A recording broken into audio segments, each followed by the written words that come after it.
الحمدللہ والصلاة والسلام علی رسول اللہ وبعد فاعوذ باللہ من الشیطان الرجیم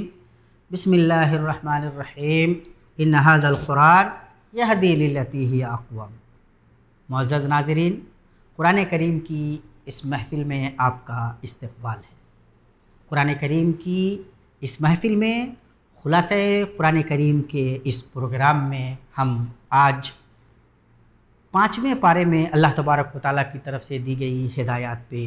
غور و فکر کی نگاہ ڈالیں گے۔ ہم جاننے کی کوشش کریں گے کہ اللہ تبارک و تعالیٰ نے ہمارے لیے اس پارے میں کیا بنیادی ہدایات دی ہیں اور کس طرح ان ہدایات کو ہم اپنی زندگی میں ڈھال کر اپنے آپ کو کامیاب و کامران کر سکتے ہیں۔ یاد رہے کہ قرآن کریم کی ہر ایک آیت کا تقاضا ہے کہ ہم اس پہ غور کریں اور اس روشنی سے اپنے آپ کو منور کر لیں۔ جہاں ہم بنیادی ہدایات پہ غور و فکر کی نگاہ ڈالنے کی کوشش کرتے ہیں، جب ہم 5واں پارہ شروع کرتے ہیں تو ہمیں سمجھ میں آتا ہے کہ خواتین اور ازدواجی زندگی سے متعلق جو احکام چل رہے تھے وہ ابھی چل رہے ہیں۔ ازدواجی زندگی کے احکام و مسائل بیان ہو رہے ہیں اور بتایا جا رہا ہے کہ اللہ تبارک و تعالیٰ نے مردوں کو قوام بنایا ہے اور ہر دو صنف کے لیے نیکیوں اور بھلائیوں کے راستے اللہ تبارک و تعالیٰ نے کھول دیے ہیں۔ ہر ایک کو اللہ تبارک و تعالیٰ نے اپنے اپنے دائرے میں کام کرنے کے لیے اپنے اپنے دائرے میں رہ کر اپنی ذمہ داری ادا کرنے کو کہا ہے، اور اسی میں دونوں کی بھلائی ہے۔ ناجائز طور پہ یہ بات سمجھ لی گئی ہے کہ اسلام نے خواتین کو ان کا جائز حق نہیں دیا ہے۔ یہ دراصل عورت کو اس کی فطرت سے منحرف کرنے کا ہتھ کنڈا ہے، غلط طریقے سے اس کے ذہن میں یہ بات ڈالی گئی ہے۔ ورنہ اللہ تبارک و تعالیٰ نے جو انسانوں کو پیدا کیا ہے وہ زیادہ بہتر جانتا ہے کہ کس کے لیے کیا چیز کیا حکم بہتر ہے، کون درون خانہ صحیح ہے اور کون بیرون خانہ صحیح ہے۔ عورت کو اللہ تبارک و تعالیٰ نے جن خصوصیات سے نوازا ہے، ان خصوصیات کے پیش نظر اللہ تبارک و تعالیٰ نے جو احکام دیے ہیں وہی احکام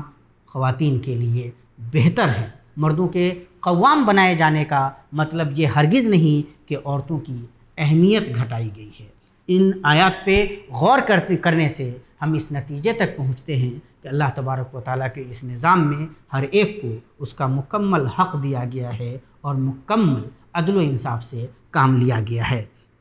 اس میں اس بات کی طرف بھی اشارہ ہے، یہ بات بتلائی گئی ہے کہ آدمی جب بڑے بڑے گناہوں سے بچتا ہے تو اللہ تبارک و تعالیٰ چھوٹے چھوٹے گناہوں کو یوں ہی مٹا دیتا ہے۔ ساتھ ہی زن و شو میں اگر کوئی اختلاف ہو جائے یا نزاع ہو جائے، کوئی جھگڑے کی کیفیت ہو تو اللہ تبارک و تعالیٰ نے حل کا راستہ بھی بتلایا ہے۔ سمجھایا گیا ہے کہ پہلے واضح و نصیحت سے کام لینا چاہیے، پھر بھی معاملہ حل نہ ہو تو بستر الگ کر لینا چاہیے، اس پر بھی کام نہ بنے تو ہلکی تادیبی ضرب سے کام لیا جا سکتا ہے۔ مان لیا جائے اگر یہ معاملہ درست ہو جائے تو دونوں فریق کی ذمہ داری ہے کہ حسن معاشرت کا خیال رکھیں، حسن سلوک سے کام لیں، اور اگر زن و شو کے درمیان یہ معاملہ تب بھی نہیں بنتا تب دونوں فریق کے اہل خانہ کو آپس میں بیٹھنا چاہیے اور کوشش کرنی چاہیے کہ معاملہ بن جائے، یہ جو اختلاف ہے وہ ختم ہو جائے۔ اللہ تبارک و تعالیٰ نے یہاں ایک بڑی حقیقت کی طرف توجہ دلائی ہے کہ اگر تھوڑی نیت اچھی ہو، ارادہ اچھا ہو تو اللہ تبارک و تعالیٰ دل میں اچھی باتیں ڈال دیتا ہے، سبیل پیدا کر دیتا ہے۔ ان یریدا اصلاحا یوفق اللہ بینہما ان اللہ کان علیما حکیما، اگر وہ بھلائی کا اصلاح کا ارادہ کریں تو اللہ تبارک و تعالیٰ صلح کی کیفیت، اللہ تبارک و تعالیٰ الفت و محبت ڈال دے گا، صلح کی کیفیت ہو جائے گی۔ اللہ تبارک و تعالیٰ ظاہر ہے زیادہ جاننے والا ہے۔ اس حقیقت کی طرف اللہ تبارک و تعالیٰ نے اس پارے میں ہماری توجہ مبذول کرائی ہے اور بڑا سلیقہ سکھلایا ہے کہ ہمیں کس طرح سے اپنے اختلافات کو ختم کر لینے ہیں۔ افسوسناک بات یہ ہے کہ ازدواجی زندگی میں جب اختلافات کی کیفیت پیدا ہوتی ہے تو عام طور سے ہم ان ہدایات پہ توجہ نہیں دیتے۔ ہمیں ان ہدایات پہ ہمیشہ غور کرتے رہنا چاہیے، تلاوت جب کریں تو ان ہدایات پہ بطور خاص نگاہ رکھیں اور انہیں اپنی زندگی میں ڈھالنے کی ہم کوشش کریں، یقین جانیں کہ ان ہدایات پہ اگر عمل ہو تو انشاءاللہ بہت سارے اختلافات یقینی طور پہ ختم ہو جائیں گے۔ پھر اس بارے میں اللہ تبارک و تعالیٰ نے اپنی عبادت کی اہمیت بتلائی ہے، اللہ کی عبادت کتنی ضروری ہے ہم انسانوں کے لیے، والدین کے ساتھ کس طرح سے حسن سلوک کرنا ہے، پڑوسیوں کا خیال رکھنا ہے، رشتہ داروں کے ساتھ بہتر برتاؤ رکھنا ہے، مسافر کے ساتھ نیکی کرنی ہے۔ ان تمام چیزوں کی طرف اللہ تبارک و تعالیٰ نے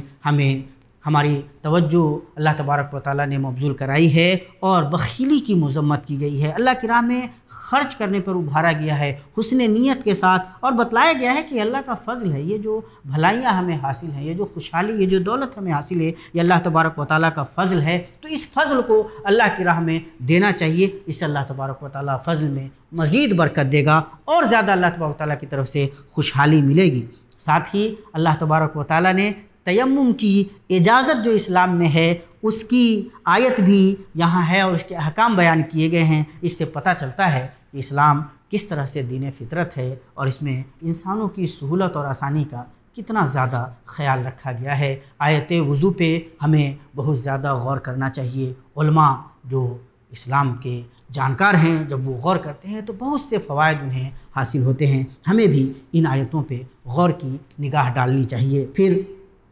ایک ایسی آیت بھی اس پارے میں ہے کہ جسے سن کر اللہ کے نبی صلی اللہ تعالیٰ علیہ وسلم رو پڑتے تھے۔ اللہ فرماتا ہے فَكَيْفَ إِذَا جِئْنَا مِن كُلِّ أُمَّةٍ بِشَهِيدٍ وَجِئْنَا بِكَ عَلَى هَؤُلَاءِ شَهِيدًا، کیا حال ہوگا جس وقت کہ ہر امت میں سے ایک گواہ ہم لائیں گے اور آپ کو ان لوگوں پر گواہ بنا کر لائیں گے۔ اللہ کے نبی صلی اللہ تعالیٰ علیہ وسلم اس آیت کو جب سنتے تھے تو رو پڑتے تھے۔ اللہ پاک نے جو عظمت رسول پاک صلی اللہ تعالیٰ علیہ وسلم کو دی، اس عظمت کا اظہار ہے یہاں، اور اس عظمت کو اللہ تبارک و تعالیٰ کی طرف سے ملی ہوئی اس عظمت کو، اس آیت کو سن کر اللہ کے نبی صلی اللہ تعالیٰ علیہ وسلم فرتے شکر میں رو پڑتے تھے۔ احساس ذمہ داری کیا چیز ہوتی ہے، اور انسان جب اللہ تبارک و تعالیٰ کا تقوی دل میں رکھتا ہے، اور ظاہر ہے اللہ کے نبی صلی اللہ علیہ وسلم سے زیادہ متقی کون ہو سکتا ہے، تو یہ عظمت سن کر رسول پاک صلی اللہ تعالیٰ علیہ وسلم رو پڑتے تھے۔ یہاں ہم امت مسلمہ کو بھی اپنی ذمہ داری یاد رکھنی چاہیے کہ اللہ تبارک و تعالیٰ نے ہمیں پوری امت پہ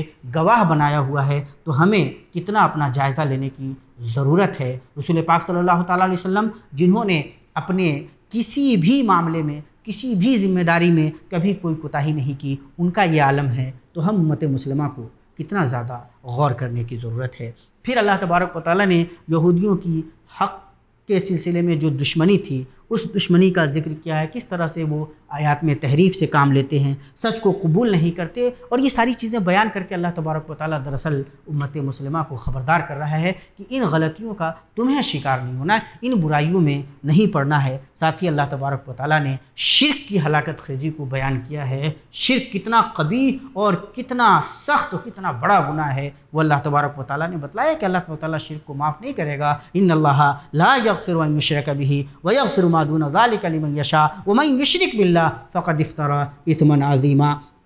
پھر اللہ تبارک و تعالیٰ نے امانتوں کی ادائیگی اور لوگوں کے بیچ عدل پر ابھارا ہے۔ یاد رکھیے کہ یہ جو عدل ہے، یہ جو انصاف ہے، اور یہ جو امانت کی ادائیگی ہے، یہ بہت اہم ہے۔ اللہ کے نبی صلی اللہ تعالیٰ علیہ وسلم کو لوگ امین کہتے تھے،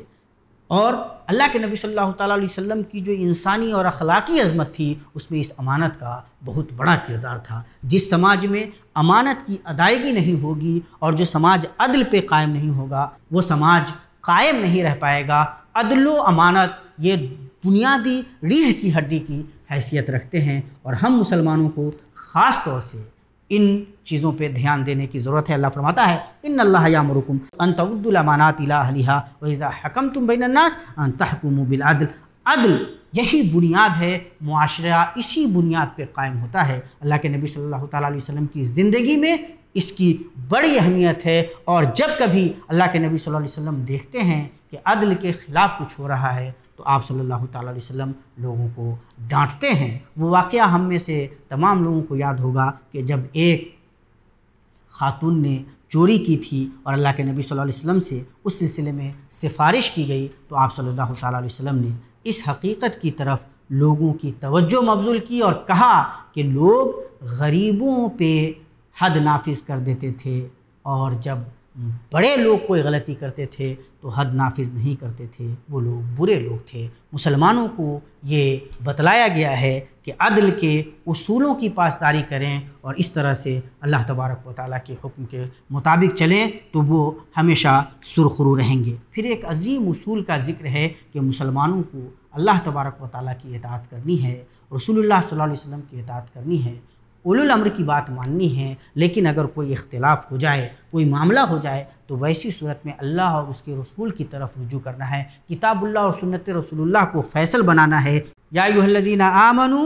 اطیعوا اللہ واطیعوا الرسول واولی الامر منکم فإن تنازعتم فی شیء فردوہ الی اللہ والرسول۔ یہ مسلمانوں کی ذمہ داری ہے اور یہ بنیادی حقیقت ہم تمام مسلمانوں کو یاد رکھنا ہے کہ جب کبھی کوئی معاملہ ہو جائے تو فیصل جو ڈیسائیڈ کرنے والی ذات ہے وہ اللہ تبارک و تعالیٰ کی ذات، جو قرآن کریم ہمارے پاس موجود ہے، اللہ تبارک و تعالیٰ کی ہدایات وہاں ہے اور رسول پاک صلی اللہ علیہ وسلم کی صحیح احادیث میں ہدایات موجود ہیں، تو ہمیں فیصل ہمیشہ قرآن و سنت کو بنانا ہے، یہ اللہ تبارک و تعالیٰ کا ہم سے مطالبہ ہے۔ پھر اللہ تبارک و تعالیٰ نے بتلایا ہے کہ یہ منافقین اللہ اور اس کے رسول کو فیصل نہیں بناتے، یہ اللہ اور اس کے رسول کے علاوہ لوگوں کو فیصل بناتے ہیں، جبکہ ایمان والے ہمیشہ اللہ اور اس کے رسول کے فیصلہ کو مانتے ہیں اور جو فیصلہ اللہ اور اس کا رسول کر دیں تو اس معاملے میں کسی بھی طرح کے شک و شبہے کے شکار نہیں ہوتے، بلا چوں و چرا تسلیم کرتے ہیں۔ اللہ پاک کا حکم آ گیا، رسول پاک صلی اللہ تعالیٰ علیہ وسلم کی ہدایت آ گئی تو ایمان والے کے لیے اس کے سوا کوئی چارہ نہیں کہ پورے دل کی آمادگی کے ساتھ اس کو قبول کر لیں۔ فلا وربک لا یؤمنون حتی یحکموک فیما شجر بینہم ثم لا یجدوا فی انفسہم حرجا مما قضیت ویسلموا تسلیما۔ یہ ایمان والے کی علامت ہے، ایمان والے کی شان یہ ہے کہ اللہ کا، رسول اللہ کا جو بھی حکم، جو بھی فیصلہ آ گیا اس فیصلے کو دل کی پوری آمادگی، پورے انشراح صدر کے ساتھ قبول کرنا ہے۔ منافقین نہیں مانتے، ایمان والے ہمیشہ ان کا شعار یہی ہے، ان کا شیوا یہی ہے۔ پھر اللہ تبارک و تعالیٰ نے مسلمانوں کو دشمنوں کی چالوں سے خبردار رہنے کو کہا ہے اور بتلایا ہے کہ یہ جو باطل ہیں، جو غلط لوگ ہیں، اہل باطل ہیں، وہ باطل کی راہ میں قتال کرتے ہیں۔ ایمان والے جب کبھی قتال کرتے ہیں تو حق کے لیے اللہ کی راہ میں قتال کرتے ہیں اور وہ کبھی بھی اللہ تبارک و تعالیٰ کے علاوہ کسی اور سے نہیں ڈرتے۔ امن اور خوف کی حالت میں جب کوئی معاملہ ہو جائے تو اصل معاملے کی طرف رجوع کرتے ہیں، وہ افواہوں کی زد میں نہیں آتے، وہ افواہوں کو پھیلانے نہیں لگتے، اور یہ بہت بڑی ہدایت ہے، یہ بہت بڑا اصول ہے آج کے زمانے میں، خاص طور سے جب سوشل میڈیا کا زمانہ ہے اور بہت ساری الٹی سیدھی باتیں لوگ پھیلاتے رہتے ہیں، افواہیں پھیلاتے رہتے ہیں اور آسانی سے ہم ان کی زد میں آ جاتے ہیں۔ یہ ہدایت ہمارے لیے بہت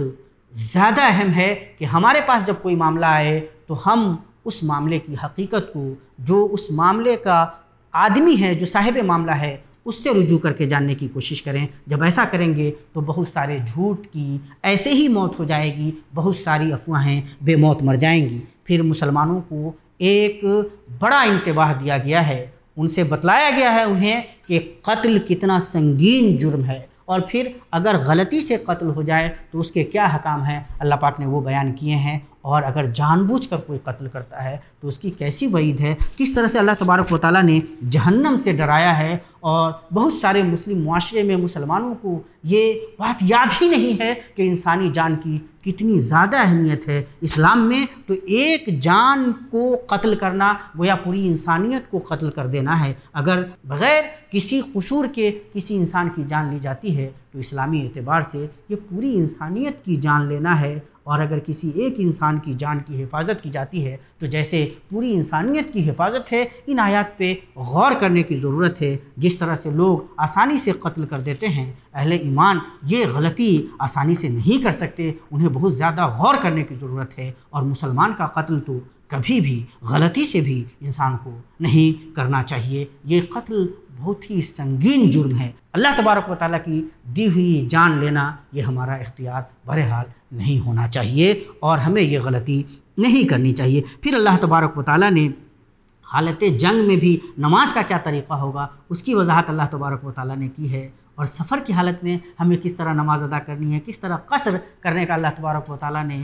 حکم دیا ہے، یہ رخصت ملی ہوئی ہے۔ اس سے پتہ چلتا ہے ایک تو یہ کہ نماز کی اہمیت کیا ہے، بندے اور اللہ کے بیچ جو رشتہ بنتا ہے اس نماز کے ذریعے اس کی اہمیت کا پتہ چلتا ہے، اور ساتھ ہی یہ معلوم ہوتا ہے کہ اللہ تبارک و تعالیٰ بندوں پہ کتنا رحمان ہے، کتنا اللہ تبارک و تعالیٰ رحیم ہے، اور کتنی آسانیاں بندوں کے لیے رکھی گئی ہیں۔ اسی میں ہمیں ہدایت ملتی ہے کہ ہم ہر حال میں اللہ تبارک و تعالیٰ کی عبادت کر سکتے ہیں، اور اگر ہمارا یہ ایمان، ہمارا یہ تقوی مضبوط ہو تو جنگ کی حالت میں بھی نماز ادا کرنا کچھ ایسا مشکل نہیں ہے۔ ہمیں اپنا جائزہ لینے کی ضرورت ہے۔ اللہ تبارک و تعالیٰ نے توحید کی اہمیت بتلائی ہے اور شرک کی پھر سے مذمت کی ہے، اور بتلایا ہے کہ مسلمانوں کا شیوا کیا ہونا چاہیے کہ وہ اللہ کی عبادت کریں گے، رسول پاک صلی اللہ تعالیٰ علیہ وسلم کے طریقے کے مطابق چلیں گے، اور ایمان والوں کے ساتھ رہیں گے، اہل ایمان کی جماعت کے ساتھ رہیں گے، وہ اہل ایمان سے الگ نہیں ہو سکتے۔ اللہ تبارک و تعالیٰ فرماتا ہے وَمَن يُشَاقِقِ الرَّسُولَ مِن بَعْدِ مَا تَبَيَّنَ لَهُ الْهُدَى وَيَتَّبِعْ غَيْرَ سَبِيلِ الْمُؤْمِنِينَ نُوَلِّهِ مَا تَوَلَّى وَنُصْلِهِ جَهَنَّمَ وَسَاءَتْ مَصِيرًا۔ اللہ تبارک و تعالیٰ کے رسول صلی اللہ علیہ وسلم سے لڑنا، ہدایت کے راستے پہ نہ چلنا، اور اہل ایمان کے راستے کے علاوہ دوسرے لوگوں کے راستوں کو اپنانا، یہ دراصل ہلاکت کو دعوت دینا ہے، اپنے آپ کو انحراف کے راستے پہ ڈالنا ہے، اپنے آپ کو ہدایت سے دور کرنا ہے۔ اس سے بچنے کی ضرورت ہے۔ آج کے زمانے میں خاص طور سے جب الحاد اور لادینی کے بہت سارے بچھو ڈنک مارنے کے لیے تیار نظر آتے ہیں، ہمارا اپنا رشتہ اللہ اور اس کے رسول اور اہل ایمان سے مضبوط کرنا، یہ ہماری ذمہ داری ہے، یہ عظیم ہدایت ہے ہمارے لیے۔ ساتھ ہی اللہ تبارک و تعالیٰ نے زن و شو کے درمیان جو تعلق ہے، اس تعلق کو تقوی پر استوار کرنے کی اہمیت اللہ تبارک و تعالیٰ نے بتلائی ہے، اور بتلایا ہے کہ جب یہ ہوگا کہ تقوی ہو تو انشاءاللہ عدل ہوگا، اور جب عدل ہوگا تو ظاہر ہے کہ ایک بہتر معاشرہ، ایک بہتر ازدواجی زندگی ہو سکے گی۔ پھر اللہ تبارک و تعالیٰ نے اس پارے میں منافقین کے قبیح اور صاف بیان کیے ہیں کہ وہ کس طرح اپنی دانست میں وہ یہ سوچ رہے ہیں کہ ہم اللہ تبارک و تعالیٰ کو دھوکہ دیتے ہیں، کس طرح نماز کے لیے جب کھڑے بھی ہوتے ہیں تو سستی اور کاہلی کرتے ہوئے جاتے ہیں، اللہ تبارک و تعالیٰ کو یاد تو کرتے نہیں، دکھلاوا کرتے ہیں، ہمیشہ تذبذب کے شکار رہتے ہیں، نہ ادھر کے ہیں نہ ادھر کے ہیں۔ یہ منافقوں کی علامتیں ہیں، یہ نشانیاں ہیں، اور ان منافقوں کے لیے اللہ تبارک و تعالیٰ نے جہنم کی سب سے نچلی تہ رکھی ہے، اور دراصل یہ ہمارے لیے انتباہ ہے، ہمیں اللہ تبارک و تعالیٰ کی طرف سے تنبیہ بھی کی جا رہی ہے کہ ان اوصاف کو اپنے اندر آنے مت دینا، ان برائیوں سے اپنے آپ کو روک کر رکھنا، اللہ تبارک و تعالیٰ کی عبادت میں آگے رہنا، رسول پاک صلی اللہ تعالیٰ علیہ وسلم کے احکام کے مطابق زندگی بسر کرنا، اور کسی تذبذب کا شکار مت ہونا۔ یہ بنیادی ہدایات تھیں جو اس بارے میں اللہ تبارک و تعالیٰ نے بیان فرمائی ہیں۔ اللہ تبارک و تعالیٰ سے دعا ہے کہ اللہ تبارک و تعالیٰ ہمیں ان پہ عمل کرنے کی توفیق عطا فرمائے۔ اقول قولی ھذا واستغفر اللہ لی ولکم ولسائر المسلمین فاستغفروہ انہ ھو الغفور الرحیم۔ والسلام علیکم ورحمۃ اللہ وبرکاتہ۔